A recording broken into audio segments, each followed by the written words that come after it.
Israel ने Hezbollah का एक और कमांडर जो है वो मार गिराया है और आईडीएफ के मुताबिक मोहम्मद राशिद सकाफी मारा गया है, जो हिजबुल्लाह का संचार प्रमुख था। आईडीएफ ने इस मौत की पुष्टि की है और इससे पहले इजराइल ने कल लेबनान की राजधानी बेरूत में फिर से हमला किया। बेरूत के दक्षिण इलाके में धमाके की आवाज सुनी गई। धमाका एयरपोर्ट के पास के इलाके में हुआ, जो हिजबुल्लाह का मजबूत गढ़ माना जाता है। इस हमले का टारगेट हिजबुल्लाह का कमांडर हाशिम सैफुद्दीन था। हालांकि लेबनान ने इस हमले को लेकर कहा कि उनके 2 सैनिक मारे गए हैं। इजराइल इस हमले इलाके में हिजबुल्लाह के खिलाफ जमीनी कार्रवाई कर रहा है और इजराइल की सेना ने दक्षिण लेबनान में आम लोगों को कई गांव जो है वो खाली करने के आदेश भी दिए हैं। उधर इजराइल ने वेस्ट बैंक में हमास के खिलाफ सैन्य कार्रवाई की, जिसमें 18 लोगों के मारे जाने की खबर है। तो कादमनी, जो हिजबुल्लाह की अगर स्थिति की अभी हम बात करें तो यहाँ पर जो कमांडर मार गिराया गया है मोहम्मद राशिद सकाफी, इसके बारे में जरा आप बताइए। संचार प्रमुख इसको बताया जा रहा है और हिजबुल्लाह में अभी और क्या, कौन लीडरशिप उनकी बची है और किस तरह का वो रेजिस्टेंस दिखा रहे हैं इजराइल के सामने?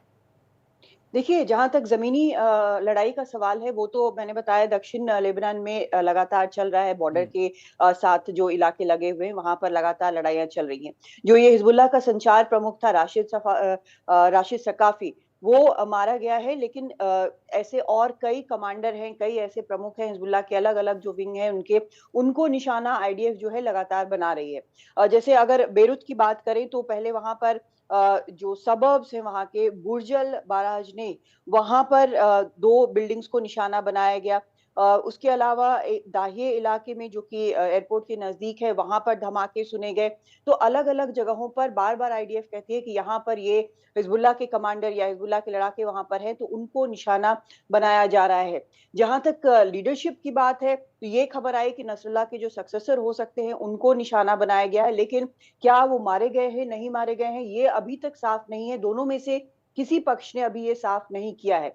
तो ये लड़ाई जो है वो चुन-चुन कर, जहाँ तक आईडीएफ का सवाल है, वो कई फ्रंट पर हमले कर रही है। जैसे कमांडर्स को वो चुनकर स्ट्राइक कर रही है, प्रिसिशन स्ट्राइक्स जो है वो कर रही है। दूसरी तरफ ज़मीन पर लड़ाई चल रही है और तीसरी तरफ गाज़ा, वेस्ट बैंक, सब जगह वो ऑपरेशंस कर रहे हैं। एक और फैक्टर यहाँ पर हमें नहीं भूलना चाहिए, वो अमेरिका का फैक्टर है, जहाँ पर अब ये बयान आया आया है कि जो बाइडेन ये कह रहे हैं कि इज़राइल को सोचना चाहिए कि वो ऑयल रिफाइनरीज़ वगैरह पर हमले ना करे ईरान के।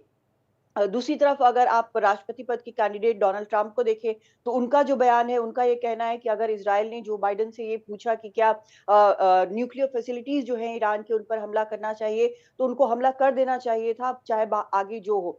तो कई जगह से कई तरह की अच्छा खबरें जो है कादमनी, तो वो निकल कर आ अमेरिका रही है, थोड़ा लेकिन कंफ्यूजली शांति की नजर आ उम्मीद रहा है नहीं इस देख मामले रही में। है। एक तरफ वो जवाबी कार्रवाई में सहयोग करने की बात करते हैं इजराइल पर और दूसरी तरफ जिन जगहों का जिक्र यहाँ पर होता है, किस तरह का हमला हो सकता है, उसमें वो ध्यान एहतियात बरतने की भी बात जो है साथ साथ करते हैं।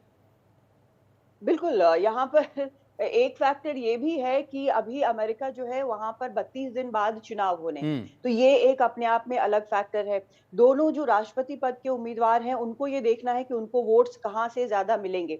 खबरें इस तरह की भी आई हैं कि कमला हैरिस जो हैं वो अभी अरब मुस्लिम लीडर से वहाँ पर मिली हैं, क्योंकि 2020 में उनका सपोर्ट तो जो बाइडेन को मिला था। लेकिन अब जो हालात हैं, जिस तरह से अमेरिका इज़राइल को सपोर्ट कर रहा है, जी। उससे वो नाराज़ बताए जा रहे हैं। दूसरी तरफ अमेरिका जो है, पहले ये बात आई निकल कर सामने कि दोनों के बीच, इजराइल और अमेरिका के बीच, इस बात पर चर्चा चल रही है कि आखिर ईरान के हमले का जवाब किस तरह दिया जाए। तो धीरे-धीरे वो स्केल डाउन होता नज़र आ रहा है। इकोनॉमिक सैंक्शंस ईरान पर लगने की बात तक नज़र आ रही है। लेकिन क्या इज़राइल इसे मानेगा? या हम्म। इज़राइल अपनी जिस तरह से हमेशा करता आया है, अमेरिका की बात को नज़रअंदाज करके वो करेगा? ये सभी फैक्टर्स अभी मौजूद हैं, लेकिन अभी तक इज़राइल ने हमला नहीं किया है। अमेरिका से कुछ जो रिपोर्ट्स आई हैं, उनके मुताबिक